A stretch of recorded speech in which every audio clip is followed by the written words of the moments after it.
Chaque jour, environ 2 milliards 400 millions de tasses de café sont consommées dans le monde entier. Pour répondre à cette immense demande, des millions de personnes récoltent des tonnes de grains de café. Mais comment produit-on 175 000 bouteilles de café chaque jour? Nous avons visité l'usine de Nescafé pour découvrir comment l'un des produits les plus populaires de la planète est fabriqué. Le café est la deuxième boisson la plus populaire au monde, après l'eau. On pense qu'il a été découvert par un berger qui a remarqué que ses chèvres devenaient plus actives après avoir mangé certains grains. Le café est cultivé depuis plus de 1000 ans et aujourd'hui, il est produit dans plus de 60 pays. Démarrons! Nestlé obtient ses grains de café de qualité supérieure des principales régions productrices de café dans le monde, y compris des fermes au Brésil et au Vietnam, fameuses pour leur qualité remarquable.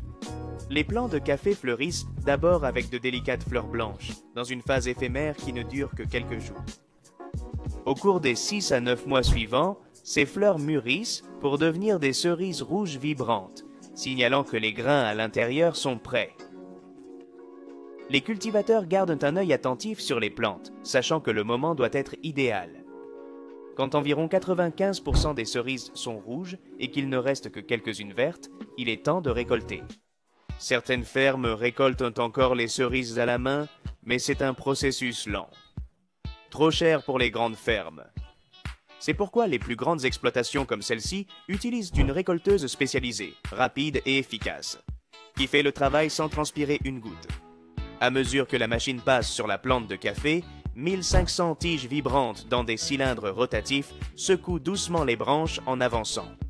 Chaque tige vibre jusqu'à 1000 fois par minute, faisant tomber les cerises mûres dans des bacs en forme de poisson, en dessous de celui-ci. En seulement 2 ou 3 secondes par arbre, cette récolteuse permet de collecter jusqu'à 60 sacs de cerises en environ 5 heures, accélérant considérablement un travail qui auparavant nécessitait des jours à la main.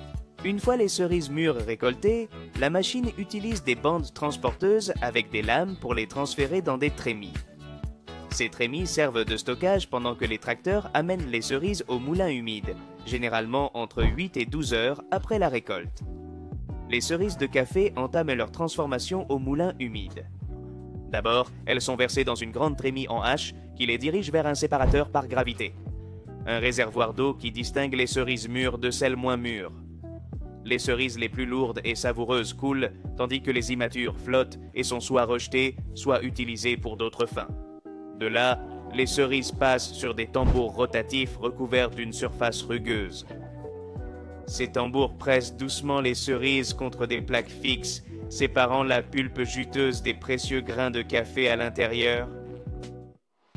Après le dépulpage, les grains de café conservent une couche visqueuse appelée mucilage. Pour la retirer, ils sont placés dans des cuves de fermentation, souvent carrelées en céramique, où de l'eau de montagne pure fait son effet pendant 12 à 24 heures. L'eau décompose naturellement le mucilage.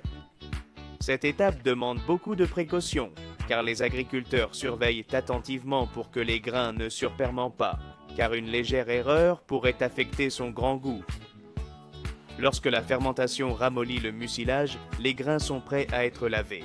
Le processus commence par une inspection simple mais cruciale. L'agriculteur examine les grains à la main pour s'assurer que la surface est suffisamment douce. Quand il est satisfait, il verse de l'eau fraîche dans le réservoir de fermentation, submergeant totalement les grains. Puis, à l'aide d'un long ustensile en bois, l'agriculteur mélange énergiquement, frottant le mucilage. Cette étape est essentielle pour obtenir une couche de parchemin propre qui protège le grain. Au fur et à mesure que l'eau se remplit de mucilage, elle devient trouble. Un bon indicateur que ça marche.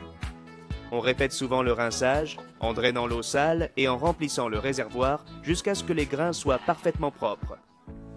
Une fois lavés, les grains de café prennent un bain de soleil pour sécher.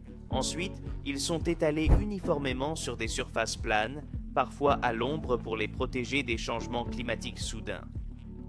Tout au long de la journée, les agriculteurs utilisent des râteaux pour déplacer les grains, garantissant qu'ils sèchent uniformément.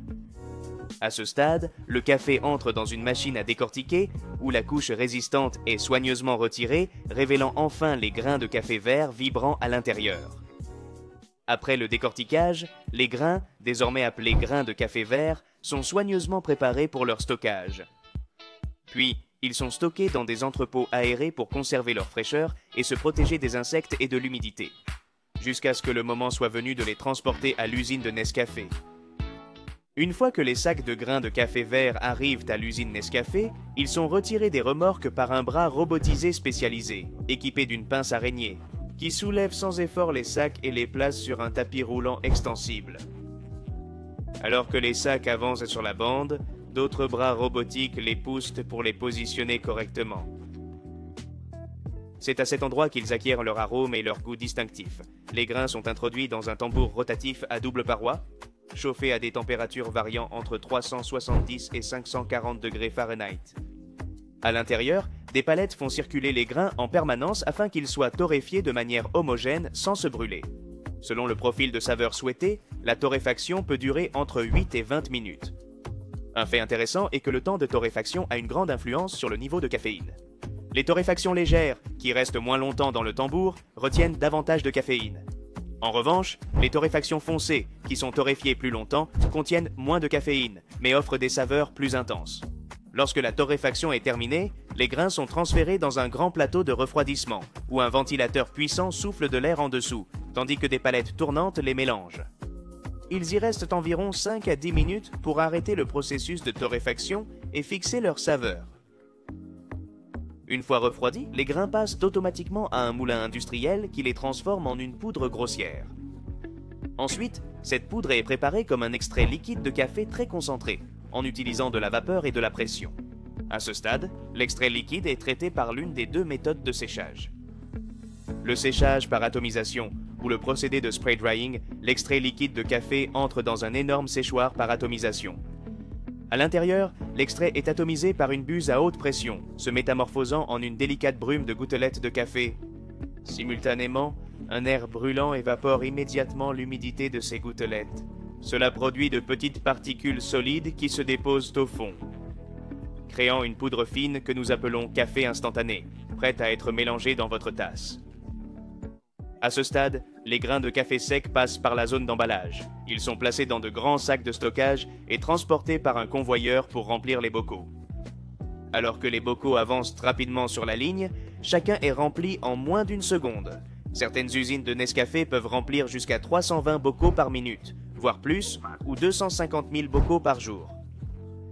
Peu après le remplissage, le bocal est scellé sous vide pour conserver sa fraîcheur, assurant que chaque cuillère de Nescafé reste aussi délicieuse que le jour de sa fabrication.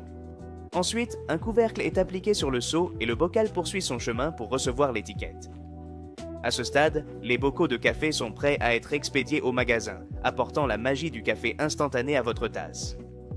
Comme vous pouvez le voir, le processus de transformation des cerises de café en café instantané, apprécié par des millions de personnes, est extrêmement complexe. Néanmoins, chaque étape est cruciale pour s'assurer que lorsque vous remplissez votre tasse, elle soit rien de moins que la perfection du café. Merci d'avoir regardé la vidéo. Si vous souhaitez savoir comment faire de la gelée, du lait concentré ou des Doritos, abonnez-vous et consultez notre profil. N'oubliez pas de commenter, aimer et à la prochaine.